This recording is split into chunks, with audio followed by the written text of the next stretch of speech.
সুপ্রিয় বন্ধুগণ, ফিরোজ আই হসপিটালের পক্ষ থেকে আমি প্রফেসর ডাক্তার মোহাম্মদ তরিকুল আলম ফিরোজ তাদের শুভেচ্ছা এবং স্বাগতম জানাচ্ছি। আজ 25শে এপ্রিল 2024 বৃহস্পতিবার। আজকে আমাদের হসপিটালে চোখের ছানি রোগের চিকিৎসায় ফ্যাকো সার্জারির জন্য উপস্থিত আছেন আমাদের জাতির গর্ব, আমাদের বীর মুক্তিযোদ্ধা কমান্ডার ছিলেন মোশাররফ হোসেন সাহেব। ওনার বয়স 72 বছর। ওনার বাড়ি বাগমারা, নবাবগঞ্জ, ঢাকা।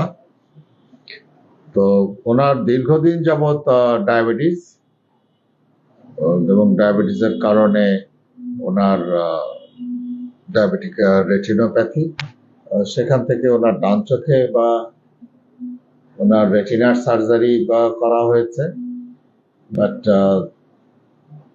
আনফর্চুনেটলি উনি ওই চোখে ওনার কোনো উন্নতি হয়নি।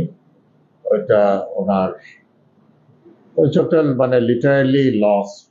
মানে ওই চোখে উনি জাস্ট কোনো রকমে হাত নাড়াচাড়াটার সামনে থেকে বুঝতে পারেন, এর বেশি পায় না, এবং ওর চেয়ে বেশি ইমপ্রুভমেন্ট হওয়ার আর কোনো সুযোগও নেই ওই চোখে।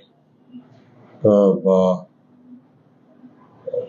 মানে প্র্যাকটিক্যালি উনি অ্যাকচুয়ালি ওয়ান আইড। হ্যাঁ, তো বাট ওনার বাম চোখে ওনার দৃষ্টিশক্তি 6/60। তো উনি এমনিতেও মানসিকভাবে উনি অনেক খুব দৃঢ়, যেহেতু আমাদের বীর মুক্তিযোদ্ধা, শুধু মুক্তিযোদ্ধা না, মুক্তিযোদ্ধার কমান্ডার ছিলেন। তো মানসিকভাবে উনি অনেক স্ট্রং। তো উনি চান যে এই চোখে একটু দৃষ্টিশক্তিটা আরেকটু স্পষ্ট হলে যাতে উনি আরেকটু ভালোভাবে চলাফেরা কাজকাম করতে পারতেন। যতদিন আছেন ততদিন উনি আরেকটু ভালোভাবে পৃথিবীটা দেখতে চান। তো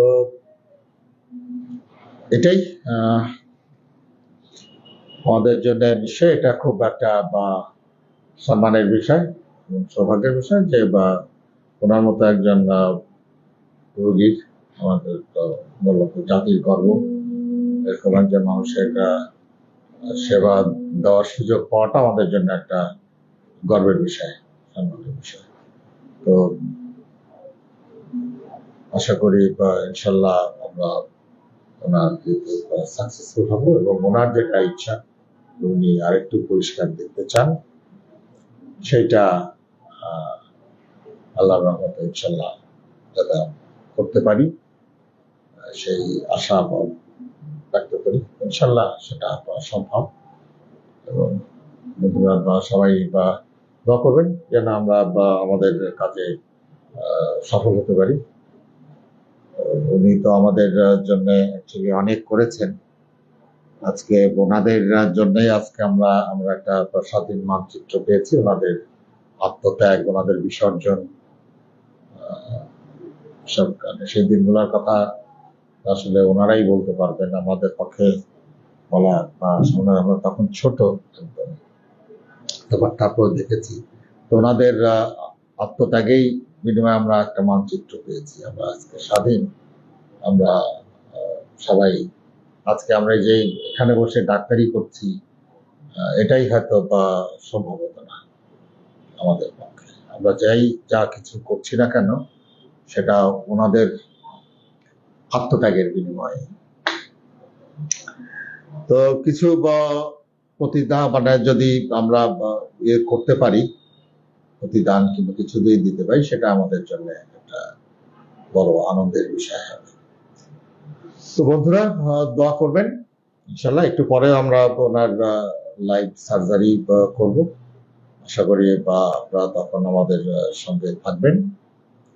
তো এই পর্যন্ত ভালো থাকবেন, সুস্থ থাকবেন।